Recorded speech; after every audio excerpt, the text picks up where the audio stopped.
Alright, hello everyone. In this third video, we are going to be going over some retouching, blemish removal, the clone stamp and healing brush tools for the most part, as well as some more advanced, as well as some more advanced tools available in Photoshop. So here in Bridge, I have the image we're going to be working on selected, so I'm just going to double click it.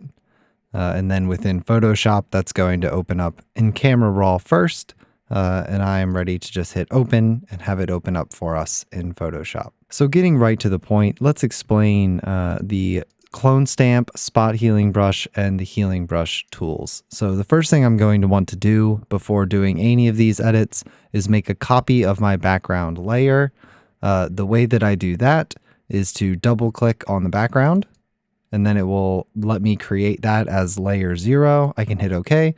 And now on that layer, I can just hit Control or Command C and V and make as many copies of that as I want. Okay, so first let's look at the simplest and probably the most useful of these three tools, which is the spot healing brush.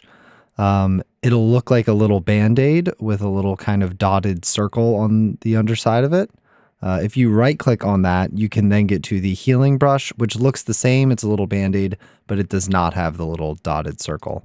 So the spot healing brush is very good at removing just little blemishes. So let's say here, there's this little blemish. We can just click on it, and then it magically takes it all away. So the spot healing brush uses a brush. So if we right click while we are on the screen, we can then get our brush settings, which for the main part are the brush size, which we can change with this top slider, and then the hardness of the brush.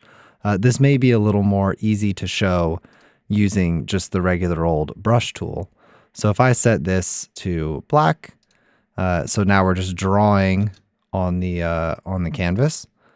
So if I set the hardness all the way to 100% and the size really small, it'll be a nice, fine, sharp line.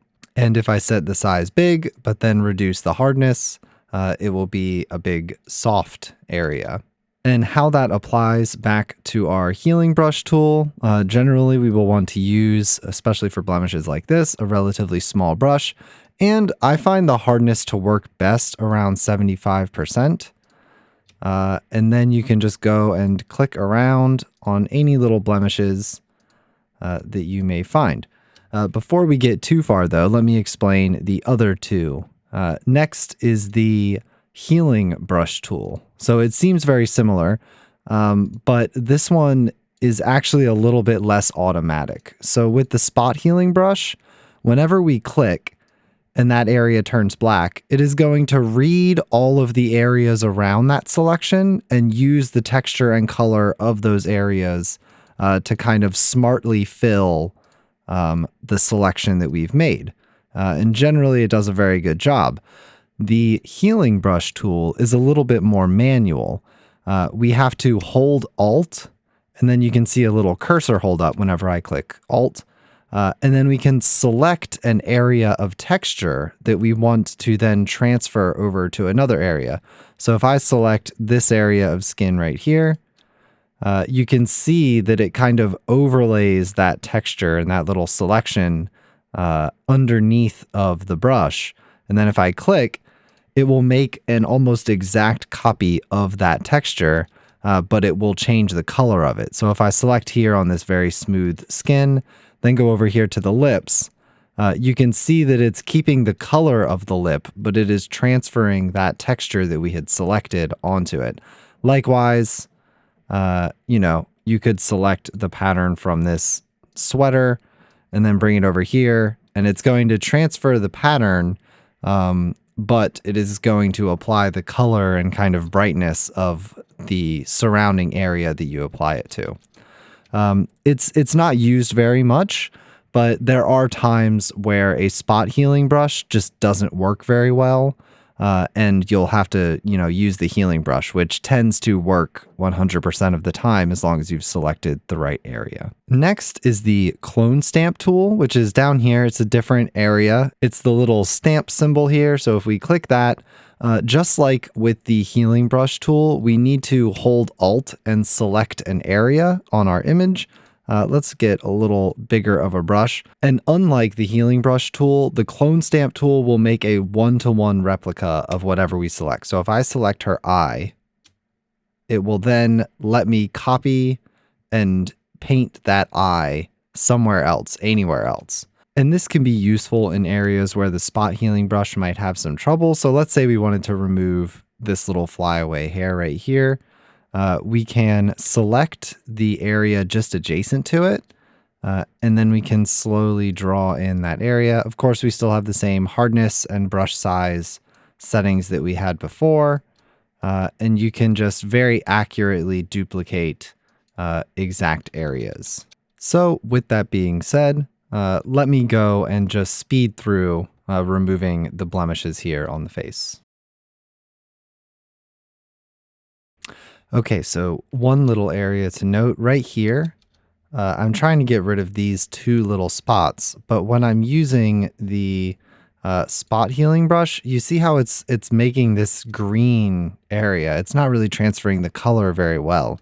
So this would be an instance where using the original healing brush will be a slightly better fit. So if I select, just over here, it's the same texture, and then transfer it over here, it does a much better job of replicating the color that we had going on. So the spot or the regular healing brush there is a little more effective than the spot healing brush. And I'm also changing the size when necessary, like for these couple of bigger marks. Okay, so I'm all done with that. The reason we made a copy of our background before doing that, we can now go switch back and forth and see the before and after. It looks pretty good and clean, but there are also a couple of other great uses for the spot healing brush. It's actually pretty good at removing these little specks, which are dust on my sensor or could be dust or dirt on a backdrop. So I'll go ahead and do that. All right, and one more. All right. Another thing that the spot healing brush can be very good at is removing some wrinkles, particularly from like a smooth backdrop. It's not great to remove wrinkles from clothing per se, but here, if we mess around with the size, we can make it much bigger, maybe like 100.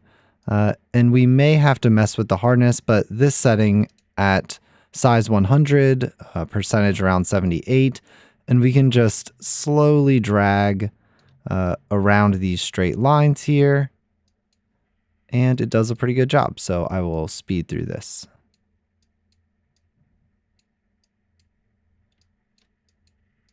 You can see I'm having a little bit of trouble in this area, but with a little bit of patience, you can normally click away most issues. All right, there we go. Let's see if we can't get rid of this little section here. There are a couple of ways we can try and do this. So let's try two different ones. First, let's try using the clone stamp tool. So if we grab the clone stamp tool, let's make a really big brush, maybe around 1,000 pixels, and make sure the hardness is on 0. Then select down here and then move up toward the edge. We can kind of click and fan out into those directions. It's pretty good. It, for the most part, got rid of that. We could just even out the rest of these areas here. But we do have a little bit of brightness variety going on. So let's try using the spot healing brush and making that nice and large as well. Let's keep our hardness and everything. I think 75% is a good place to be. Let's use a slightly smaller brush and just kind of draw in that area, and we'll see how it does. I think that did a much better job in this instance. I do find and recommend the sweet spot of around 75% hardness on the spot healing brush. Tends to work very, very well. Next, let's look at a really handy tip for expanding or adding sections to a backdrop. So let's say, for example, we want this to be a little more widescreen. So this is the whole photo. So let's go to crop. Let's say we wanted to project this on a TV or something. So let's add a crop that is 16 by 9, and let's just expand over this edge. There we go. It'll snap to that top edge. So now we have this blank space over here. Another way we could do that, we could go to Image and then Canvas Size, and then we could click and expand it in a certain direction. So we could extend the width to 24 or 34 even, and it will expand it just on that one side. You could also tell it to go onto both sides and it would evenly split that. So increasing the canvas size is possible through that, but you can also do it through the crop function. So I just made sure 16 by 9 or whatever aspect ratio I need is selected. And then I'm going to plop that in the bottom corner, move up, and it will snap to that edge and it'll automatically add that canvas that I need. Next, I just want to use the selection tool, which is right here, the second tool from the top, the little dotted rectangle. And I'm going to pick out a smooth area in this whole canvas. So I'm going to look out for her shoulder over here, click and then drag. Then I'm going to stop around the edge. All right, now we have a selection box here. I'm going to hit Command or Control C and V, and it will automatically paste a copy of just that section into its own new layer here. So if I turn on my background, now if I hit Control or Command and T, it will give me the transform option. You can also get to that by going to Edit, and then Free Transform is Control T. So from here, we could scale and do all kinds of things, but the number one thing we want to do is click on the edge we want to move toward the outside of the frame, and then hold Shift, and it will actually lock the it'll lock the scaling so that it only scales from left to right. And then so if we extend it out, it'll snap to the edge. We can hit OK, and then there. That did a pretty good job, except we got these little edges. So let's try that again. Control T, hold Shift or click, then hold Shift. Then stop there, hit OK, and there we go. If we want to get really granular with this, we could zoom in and see the difference in the grain. So if I zoom way in, you can see right here, this is the grain of the original photo, and then this would be kind of our stretched out grain. If you start to push it too far, it will start to fall apart and not look that great. A way that we can avoid this is using a filter. So we can use filter, blur gallery, and then field blur. And now field blur will give us a blur over top of the whole image, which is helpful for just smoothing out that kind of rough pixelation. And we can adjust however big we need that to be. I think about 10 or 15 pixels is fine. But a really handy thing in the field blur option is the noise panel. So over here, there's effects, motion effects, and noise. And if we set that to grain, and then we can change the amount, the size, and the roughness of that grain to try and match it to the picture that we have. It may take a little bit of time to figure out exactly what that is for your camera. For my camera, I have figured out that an amount of around 12, there we go, a size of 7%, and a roughness of about 29 gives us a very similar grain to what we already have in the photo. So if I click OK, and this will probably be a good starting point for your camera, you can now see that we have gotten rid of that grain. The line is about right here. And it's pretty good. You know, you could work with it to get it really close, but this definitely gives us the effect that we want of extending out that border. Okay, next, let's move on to some more advanced and useful portrait editing techniques. First, let's just try and really quickly get rid of these flyaway hairs here. So the first thing we want to do is we want to merge this background expansion with our other layer. So let's highlight both of those, hit Command C and V, which will make a copy of both of those layers. Then let's right click and merge those. So now we just have a flattened image of just that whole layer. Next, let's use the lasso tool. So that is a way of just very, very quickly drawing a selection. So if I were to grab the lasso tool, which is the third down, and then draw a little circle and then let go, it will just create a very, very quick selection for us. So let's very, very quickly make a little selection around our subject and try to make sure that the little hairs are within our selection as well. So let's start over here and just really quickly try and get as close as we can. And once I get to the bottom here, I can let go and it'll automatically complete that.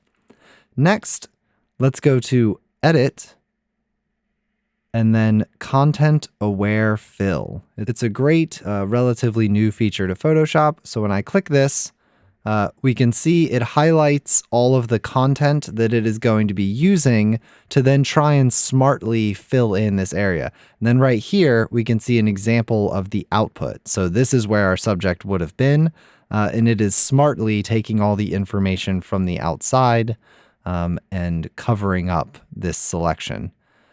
Let's make sure that our output is set to duplicate layer so that it creates a brand new layer, and we hit OK. And now you can see if we just deselect by just clicking anywhere on the screen, now we can see we've got this wonderful layer on top that essentially just erases our subject. It's not so clean right here in the middle, but that's okay because our subject is right there on top. Next, let's try and just use a smart feature. We want to try and be as efficient as we can here in Photoshop. So let's go to Select up at the very top and then just say Select Subject. And Photoshop now is, for the most part, smart enough to just recognize that you have a subject and to automatically select a mask around them. Next, let's click up onto our blank layer that we just created and then hit the mask button, which will automatically apply that subject selection to a mask layer that we should be very familiar with by now. So if I turn this back on, you can see it looks really strange because we haven't inverted our mask yet. So with the mask selected, hit Control or Command I, and that will invert the selection. Now, if we zoom in, what essentially is happening is we have this blank layer that erased our whole subject, and then we have the mask of our selected subject outline on top of that that is essentially just getting rid of those flyaway hairs. So if we turn that on and off, we can see those hairs and even a bit of the background kind of changing and disappearing.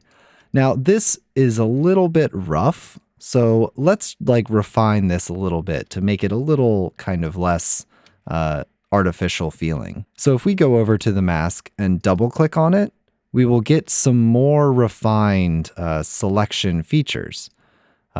Namely, we have feather that we can use to feather inside of the mask, which doesn't look that great when it's too big. It's going to start erasing our subject.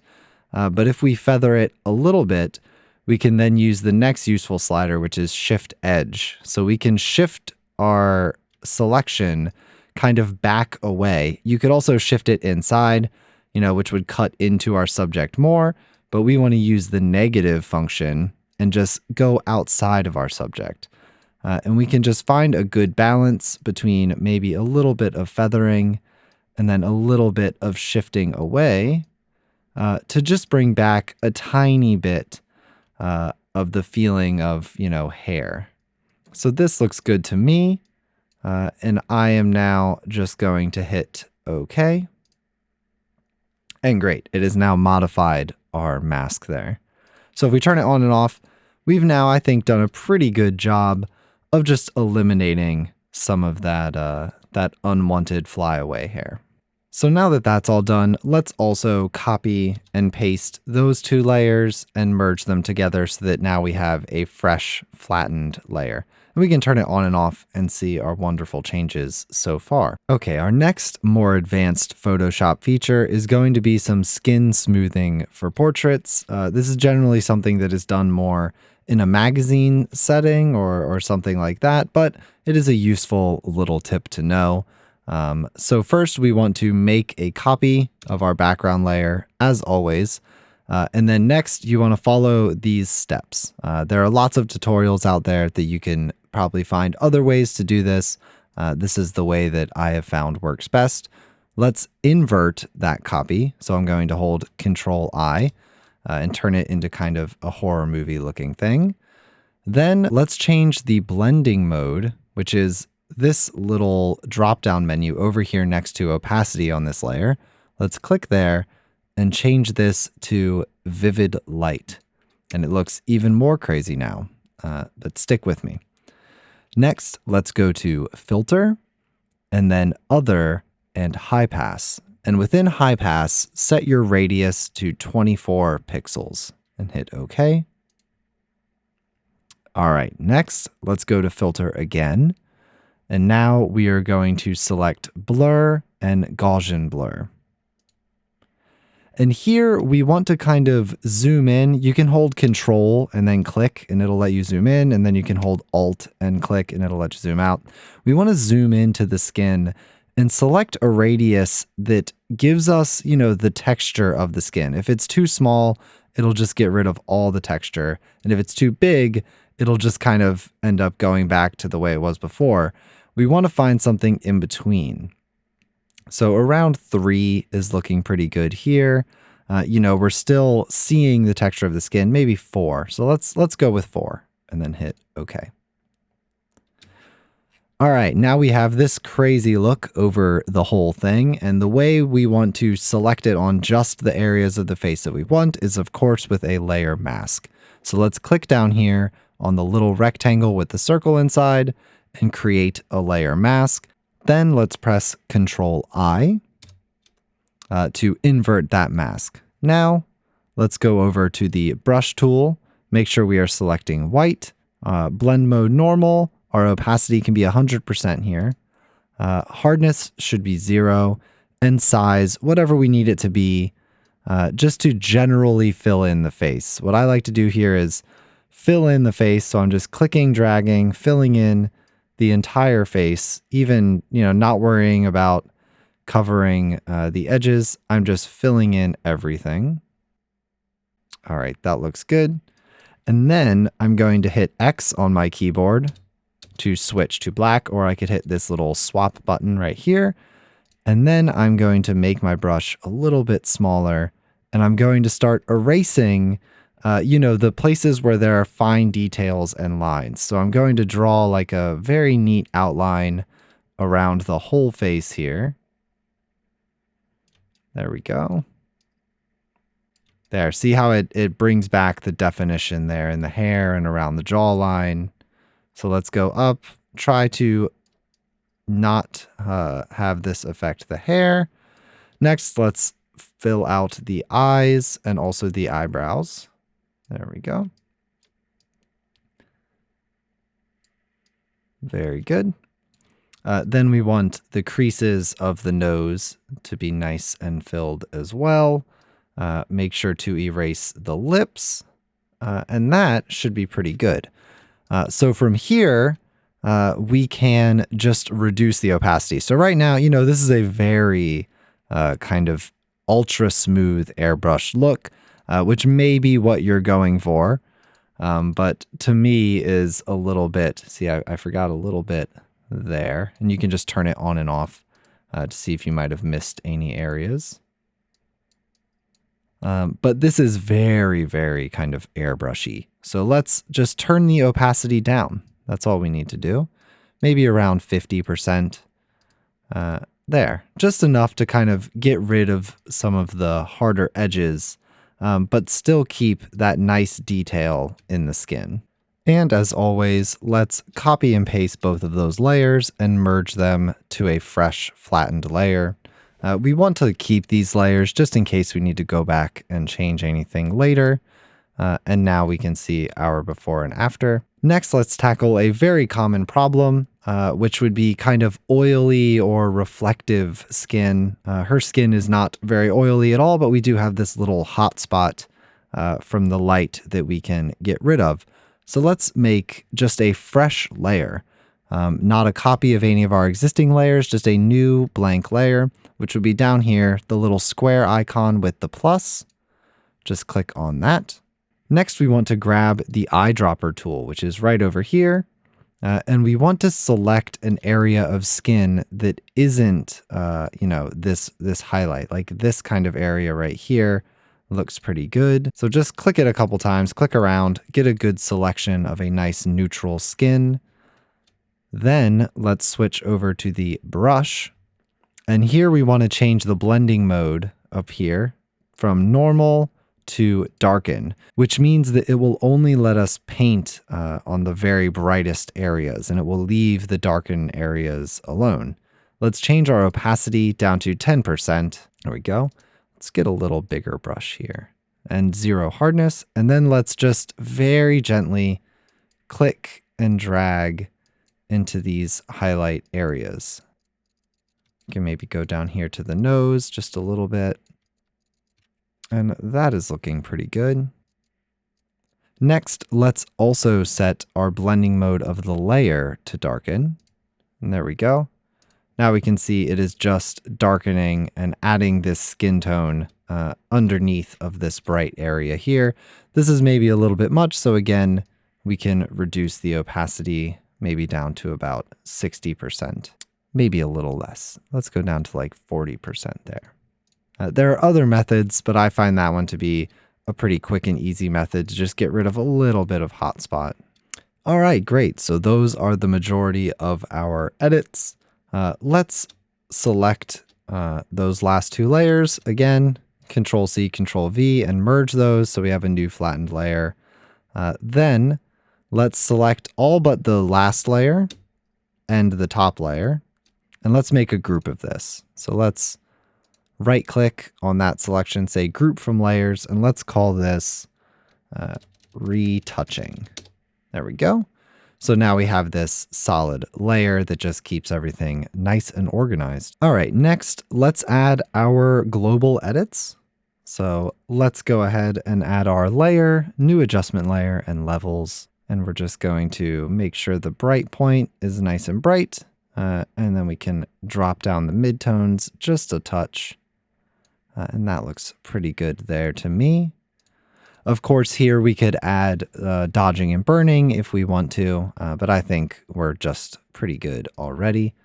Next, let's add our color balance. We have a lot of options as far as this goes to,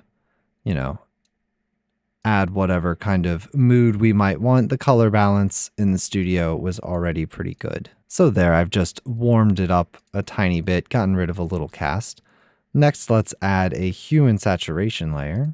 And here I've noticed a little issue that I want to try and tackle, and I can show you a nice little neat feature that the hue and saturation layer has. So see when I really crank up the contrast, look at these little kind of green splotchy areas. Even when the contrast is down really low, you can still see this kind of green splotchiness going on. So a real handy feature inside of the hue and saturation layer is you can select certain colors and then change the way that those work. So if I select cyan and then bump up the contrast, you can see that those are just selecting those kind of cyan greens. Additionally, I could just use this eyedropper tool and select the colors that I want. So there we go. Now it's even more accurately selecting those, but you could select anything, like I could select the pink of the sweater, and then it would just let me increase those. You can also then change these sliders down here on the bottom to expand or hone in more carefully onto a specific kind of color. You can then click and drag those around to just select certain areas that you want. So I'm going to select the cyans here, and then I may do a little selection just to make sure it's where I want it. So I want to saturate these up and then make sure I kind of expand my little search area here to make sure that they include all the things that I want to kind of edit. There we go. Now I can bring the saturation down, and we could, desaturate those areas to get rid of them. But I think what works a little better is just now that we have only these areas selected, we can just shift the hue slightly. So you see there, we can move it red, we can move it green. And I just want to very carefully try and move it. Maybe I'll desaturate it a tiny bit. I can just slide the hue over until it more closely matches there. So that's looking a little bit better. Another thing that we could do instead is we could always just select the blue, which would be just all of the background essentially. We could desaturate or shift the entire background. So we can expand this out to be reaching all of this blue and green. And we could just desaturate the entire background or shift the hue of it to be a little more blue, a little more purple, maybe a little red. You can really change the colors of a white backdrop in post a lot of the time, or a colored backdrop, especially kind of like a green screen. So, we can desaturate and maybe make that a little kind of warm red. That looks good to me. And of course, as always, we can change the opacity of that layer as well. So there, I kind of like that neutral look right around here. And I think that is where I'm going to end things. So of course, as always, let's go to File, Scripts, Image Processor, and I'm going to save this as both a JPEG and a Photoshop file, making sure I'm using this open image and saving it to the same location. Of course, this file is already on my computer. Try not to do this on your SD cards. Make sure you transfer your files to the computer before bringing them into Photoshop. All right, so that's about it. I've saved and exported my file, and it has all of my layers still intact. Let's take a look at our beginning and end. So let's copy our very background layer, pop it up on top, and there we go. We can move it over so it's overlaid to exactly the right place. And we can see all those great changes that we made. And it looks really good. All right, that's about it. I will see you guys later.